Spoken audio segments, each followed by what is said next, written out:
Arabian മണ്ണിൽ ഒരു മലയാളിയുടെ വിജയഗാഥയുടെ കഥ പറഞ്ഞ് ഗൾഫ് ചന്ദ്രികയുടെ ഇന്നത്തെ യാത്ര ഒമാന്റെ രുചിഭേദങ്ങളിൽ വിശ്വാസ്യതയുടെ രസക്കൂട്ടൊരുക്കിയ ഷാഹി ഫുഡ്സ് ആൻഡ് സ്പൈസസിലേക്കാണ്. നമുക്ക് പോവാം അല്ലേ? കമോൺ.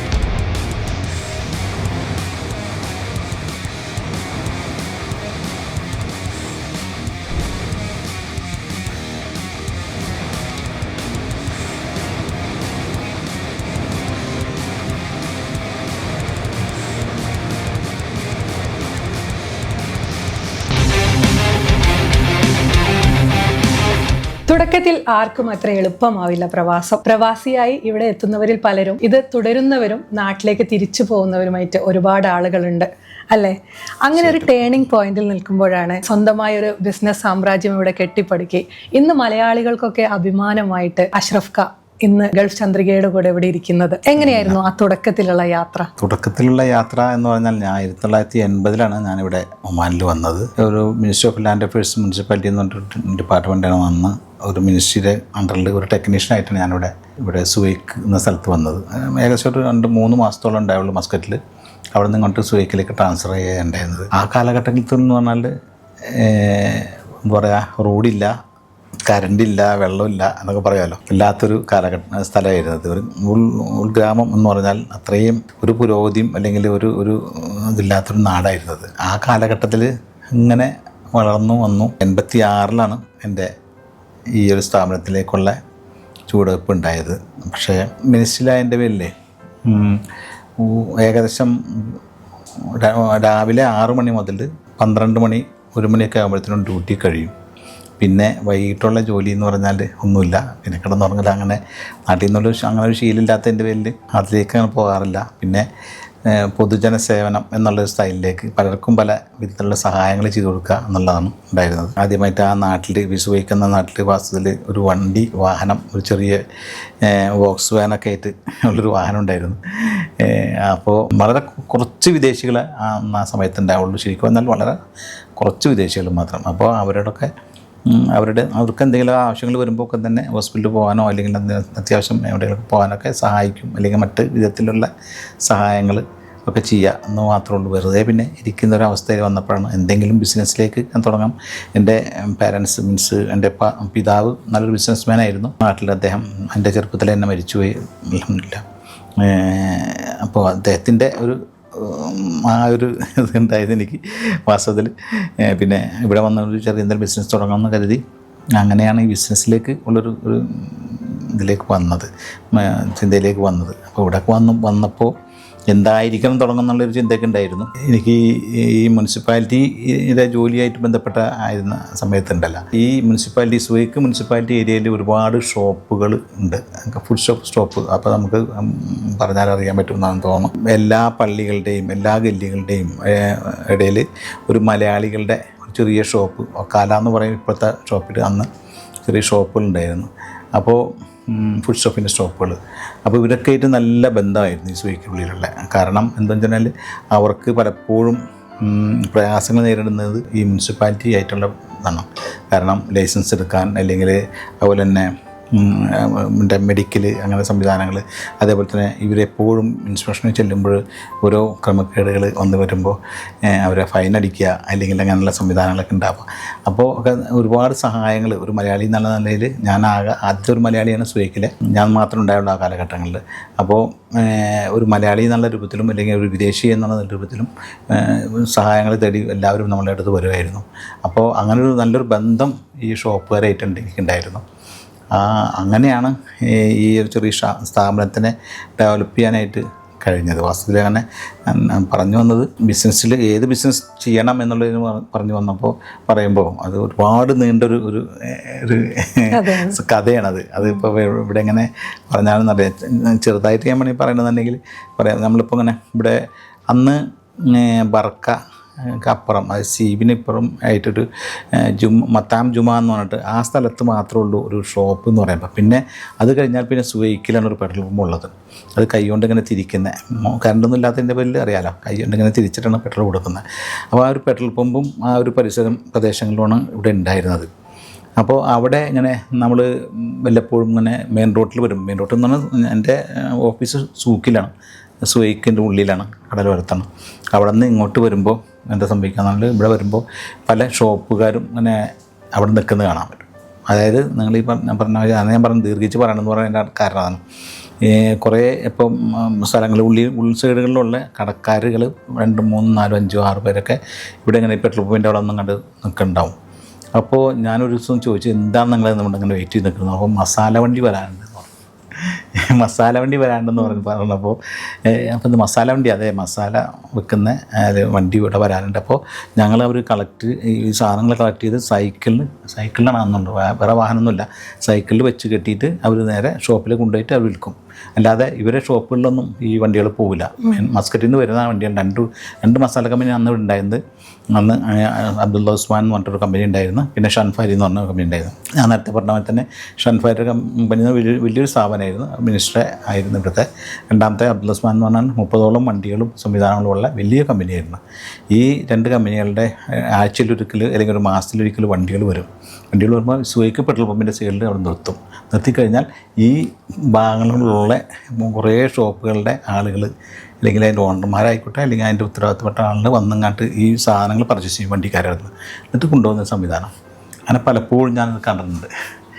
അപ്പോഴാണ് ഈ ഒരു ബിസിനസ്സിൻ്റെ ഒരു ഇങ്ങനെ ആലോചിച്ചപ്പോൾ നമുക്ക് ഇത്തരമൊരു ബിസിനസ് നമുക്കിവിടെ അങ്ങനെ തുടങ്ങിയാൽ എങ്ങനെയായിരിക്കും എന്നൊക്കെ തോന്നിയിട്ടാണ് പിന്നെ അതിനെക്കുറിച്ച് നമ്മൾ ചിന്തിക്കാനും പിടിക്കാൻ തുടങ്ങിയത്. അപ്പോൾ ആ കാലഘട്ടങ്ങളിൽ എന്ന് പറഞ്ഞിട്ടുണ്ടെങ്കിൽ ഒരു കവറിൻ്റെ ഉള്ളിൽ പൊടിയിട്ടിട്ട് അത് മടക്കി വേറൊരു കവറിൻ്റെ ഉള്ളിലാക്കി കടലാസിൻ്റെ ലേബൽ അതിൻ്റെ ഉള്ളിലേക്കിട്ട് മെഴുതിരി കൊണ്ട് ഒട്ടിക്കുന്ന ഒരു സംവിധാനമാണ് അന്ന് നിലവിലുണ്ടായിരുന്നത്.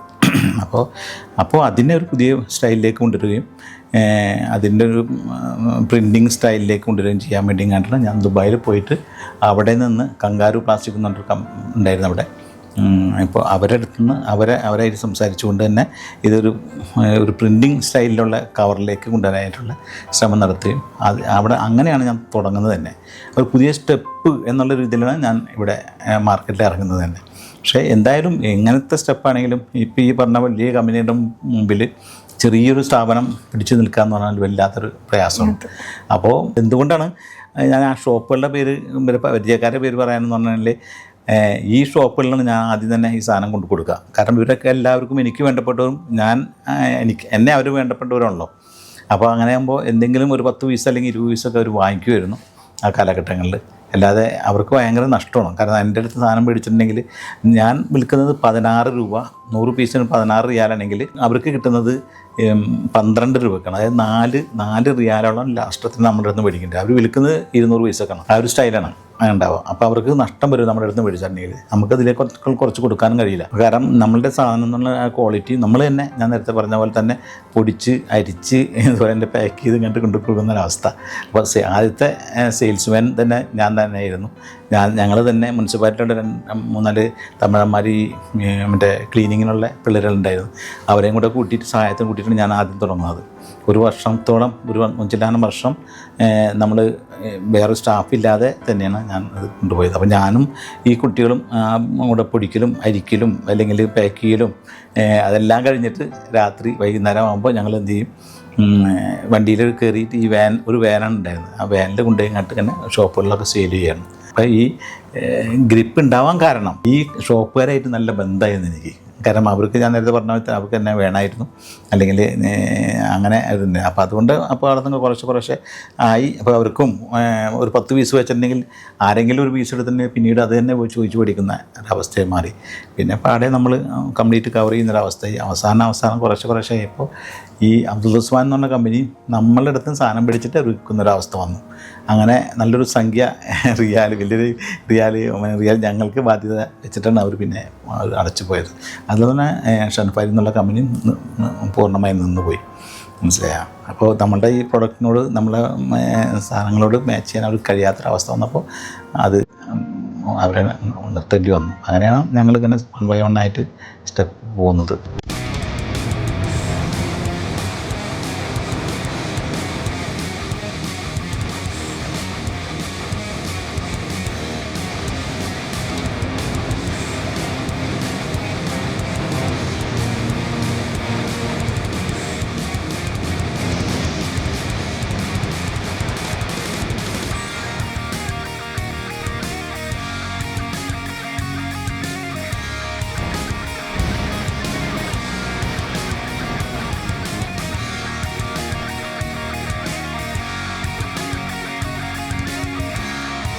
ഷാഹി ഫുഡ്സ് ആൻഡ് സ്പൈസസിന്റെ കോഫി പ്രൊഡക്ഷൻ നടക്കുന്ന ഫാക്ടറിയിലേക്കാണ് നമ്മൾ ഇനി പോകുന്നത്.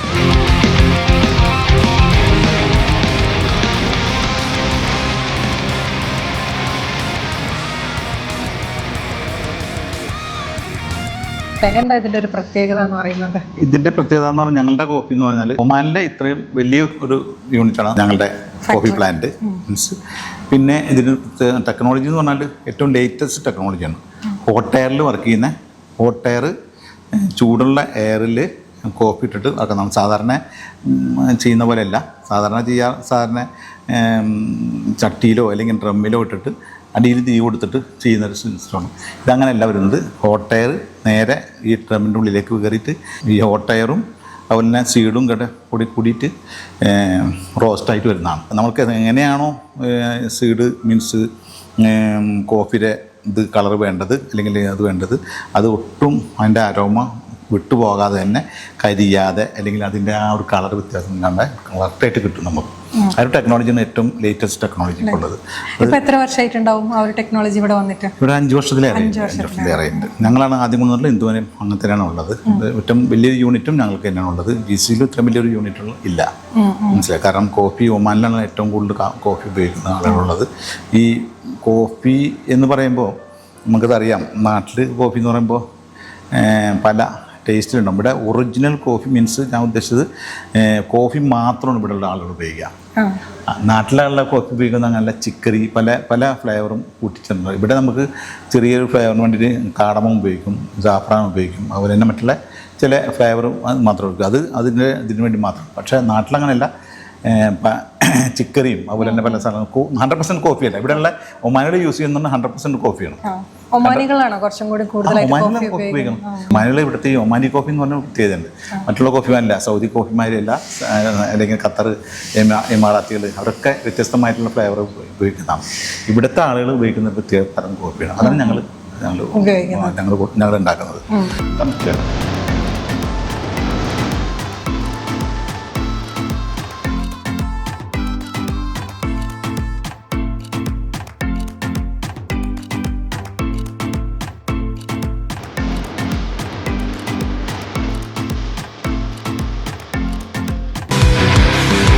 ഇത് നമ്മൾ ഡെസിക്കേറ്റഡ് കോക്കനട്ട് വെക്കുന്നതാണ്, തേങ്ങാപ്പൊടി എന്ന് പറയുന്നത്. ഇത് നമ്മളെപ്പോഴും സെപ്പറേറ്റ് ആയിട്ടാണ് നമ്മൾ മറ്റുള്ള പ്രൊഡക്ട്സിൻ്റെ കൂടെ വെക്കില്ല. കാരണം എന്ന് വെച്ച് കഴിഞ്ഞാൽ ക്രോസ് കണ്ടാമിനേഷൻ, അതായത് സ്മെല്ലായാലും ടേസ്റ്റ് ആയാലും വരും.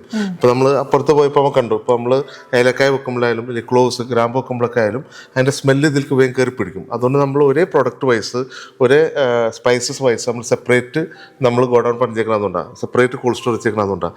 അപ്പം എന്താണ് അത് അങ്ങോട്ട് ക്രോസ് കണ്ടാമിനേഷൻ വരില്ല. അല്ലെങ്കിൽ നാളെ നിങ്ങളത് എടുക്കുമ്പോൾ നിങ്ങൾക്കൊരു ഏലക്കായുടെ ടേസ്റ്റോ അല്ലെങ്കിൽ ക്ലോവ്സിന് ടേസ്റ്റോ അല്ലെങ്കിൽ ബ്ലാക്ക് പെപ്പറിന് ടേസ്റ്റോ ഒക്കെ വെക്കുക. അപ്പോൾ അതുകൊണ്ടാണ് നമ്മൾ ഒരൊറ്റ ഗോഡൗൺ പണിയാണ്ട് സെപ്പറേറ്റ് ആയിട്ട് പാർട്ടീഷൻ ആയിട്ട് നമ്മൾ ചെയ്യുന്നത്. ഏതൊക്കെ പ്രൊഡക്ട്സാണ് ശരിക്കും ഇങ്ങനെ സെപ്പറേറ്റ് ആയിട്ട് വെക്കുക? സ്പൈസസ് നമ്മൾ സെപ്പറേറ്റ് ആണ് എപ്പോഴും വെക്കുക. കാരണം സ്പൈസസ് എപ്പോഴും സ്മെല്ല് കൂടുതലുള്ളതും, അതായത് നമുക്ക് പിന്നെ സ്റ്റോർ ചെയ്യാൻ അതായത് ബുദ്ധിമുട്ടുള്ളൊരു സാധനമാണ്. ഇപ്പം നമ്മൾ ചില്ലി പൗഡർ ആയാലും ഇപ്പോൾ കാർഡമം ആയാലും ഇതിൻ്റെ കൂടെ വെച്ച് കഴിഞ്ഞാൽ നമുക്ക് സ്മെല്ല് മാത്രമല്ല പിടിക്കുക, നമ്മൾ പുറത്ത് ഈ കോൾഡ് സ്റ്റോറിൽ വെക്കുന്ന വേറൊരു കാര്യം കൂടെ ഉണ്ട്. കാരണം അതിൻ്റെ ഫ്ലേവർ പോകാണ്ടിരിക്കാനും അതുപോലെ തന്നെ വെയിറ്റ് ലോസ് വരാണ്ടിരിക്കാനൊക്കെ പറ്റും.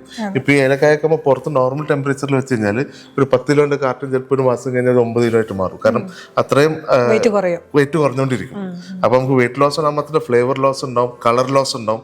അതുകൊണ്ടാണ് നമ്മൾ ഈ ടെമ്പറേച്ചർ 9 to 10 ഡിഗ്രിയിൽ 8 to 10 ഡിഗ്രിയിൽ വെക്കാൻ കാരണം. അപ്പോൾ ഈ നമുക്ക് കസ്റ്റമർക്ക് എത്തുന്നവരെയും നമുക്ക് ആ സെയിം ഗ്രീൻ കളർ അല്ലെങ്കിൽ അതിൻ്റെ ഒറിജിനൽ കളറും അതിൻ്റെ ഒറിജിനൽ ടേസ്റ്റും നമുക്ക് അതിൻ്റെ ആ ഒരു ഫ്രഷ്നെസ്സും ലാസ്റ്റ് വരെ കിട്ടും.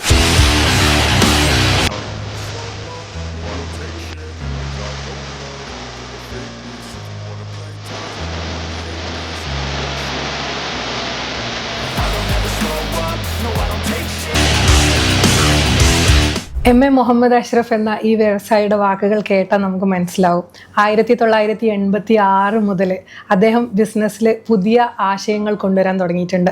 ഇന്ന് 2025 2026 എത്തി നിൽക്കുമ്പോഴും ബിസിനസ്സിൽ ഇങ്ങനെ അപ്ഡേഷൻസ് വന്നുകൊണ്ടിരിക്കുകയാണ്. അതാണ് ഇവരുടെ വ്യവസായത്തിന്റെ പിന്നിലുള്ള വിജയം എന്ന് നമുക്ക് നോക്കിക്കാണാൻ സാധിക്കുന്നതാണ്. ഇപ്പോൾ മലയാളികളെ സംബന്ധിച്ചിടത്തോളം നമുക്ക് MA മുഹമ്മദ് അഷ്റഫ് എന്ന പേരിനേക്കാളും സുപരിചിതം നമ്മുടെ ഷാഹി അഷ്റഫ് ഖാൻ എന്ന് പറയുമ്പോൾ എല്ലാവർക്കും ഭയങ്കര അടുത്ത് ഒരാളെ പോലെയാണ് തോന്നുക, അല്ലേ? ആ പേരിന് പിന്നിലുള്ള ഒരു കഥ എന്തായാലും ഷാഹി എന്നുള്ള പേര്, എനിക്ക് ഒരു മകളുണ്ട്. രണ്ടാമത്തെ മകൾ എൻ്റെ ഷാഹി എന്നാണ് അവളുടെ പേര്. പക്ഷേ ഈ ഷാഹി എന്നുള്ള മകൾ വരുന്നതിന് മുമ്പ് തന്നെ ഷാഹി എന്നുള്ള പേര് ഞങ്ങൾ ഇട്ടിട്ടുണ്ടായിരുന്നു, കമ്പനി ബ്രാൻഡ് നെയിമായിട്ട്. അത് എൻ്റെ സുഹൃത്തുക്കൾ, പ്രത്യേകിച്ച് ഞാനും പല സുഹൃത്തുക്കളുമായിട്ട് ആലോചിച്ചിട്ട് ആണ് ഈ ഒരു പേര് സെലക്ട് ചെയ്യാൻ കാരണം. പലപ്പോഴും വളരെ സമയം എടുത്തിട്ടുണ്ട്, വാസ്തവത്തിൽ നല്ല സമയം എടുത്തിട്ട് തന്നെയാണ് ടേസ്റ്റ് എന്നുള്ള രൂപത്തിലുള്ള ഒരു പേര്, നല്ല പേര് വേണമെന്ന് ഉദ്ദേശിച്ചിട്ട് ഞങ്ങളത് ഇങ്ങനെ സെലക്ട് ചെയ്തിട്ട് എടുക്കേണ്ട കാരണം. അതിന് ശേഷമാണ് എനിക്കൊരു മകൾ പിറക്കുകയും ആ മകൾക്ക് ഷാഹി എന്ന പേരിടുകയും ചെയ്തത്. പിന്നെ അത് ഡെവലപ്പ് ചെയ്തിങ്ങനെ പോകുന്നു എന്നുള്ളതാണ് അതിൻ്റെ പ്രത്യേകത. ഈ ജീവിതത്തിൽ പാലിക്കുന്ന കൃത്യനിഷ്ഠത മക്കൾക്കും അതുപോലെ പകർന്നു കൊടുക്കാൻ സാധിച്ചു എന്ന് തോന്നുന്നുണ്ടോ? ഫാമിലി എത്രത്തോളം ബിസിനസ്സിൽ സഹായിച്ചിട്ടുണ്ട്? അൽഹംദുലില്ലാഹ്, അതിൽ സന്തോഷവാനാണ് ഞാൻ. എൻ്റെ മകൻ കുറച്ച് നാൾ അവൻ ഡിഗ്രി കഴിഞ്ഞപ്പോൾ എൻ്റെ കൂടെ ഉണ്ടായിരുന്നു, കുറച്ച് നാളുണ്ടായിരുന്നു.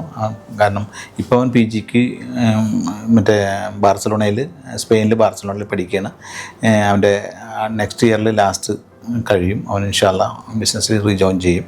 പിന്നെ എൻ്റെ മൂത്ത മരുമകൻ നമ്മുടെ നാട്ടിലെ ബിസിനസ്സായിട്ട് ബന്ധപ്പെട്ടിട്ടുള്ള അവിടുത്തെ കാര്യങ്ങൾ ചെയ്യുന്നുണ്ട്. രണ്ടാമത്തെ മരുമകൻ നബീൽ എന്ന് പറയും, അത് കൊടുങ്ങല്ലൂർ ഫസൽ പടിയത്ത് എന്നാണ് അദ്ദേഹത്തിൻ്റെ മകനാണ്. എൻ്റെ രണ്ടാമത്തെ ഈ ഷാഹി എന്ന് പറഞ്ഞ മകളെ കല്യാണം ചെയ്യുന്നത്. അദ്ദേഹം നമ്മുടെ കൂടെ ജോയിൻ ചെയ്തിട്ടുണ്ട്. അവനാണ് മറ്റേ ദുബായിയും അതുപോലെ തന്നെ ഇവിടെ പല കാര്യങ്ങളും നോക്കുന്നതും, ഞങ്ങളുടെ പർച്ചേസ് പ്രോസസ്സിങ് എല്ലാ കാര്യങ്ങളും നോക്കുന്നതും, കമ്പനിയുടെ ഒരു മാനേജറായിട്ട് നമ്മൾ വർക്ക് ചെയ്യുന്നുണ്ട്. പിന്നെ മൂന്നാമത്തെ മകനാണ് നേരത്തെ പറഞ്ഞത്. നാലാമത്തെ മകളാണ്. മകളുടെ ഭർത്താവ് നമ്മുടെ കമ്പനിയിൽ ജോയിൻ ചെയ്തിട്ടുണ്ട്. അദ്ദേഹം വസീം എന്നാണ് അദ്ദേഹത്തിൻ്റെ പേര്. മകളുടെ പേര് ഫാത്തിമ എന്നാണ്. വിജയങ്ങളുടെ പടി ചവിട്ടി കയറുന്ന മുഹമ്മദ് അഷ്റഫ് എന്ന ഷാഹി അഷ്റഫ് ഖാൻ്റെ ജീവിതകഥ ഇവിടെ അവസാനിക്കുന്നില്ല.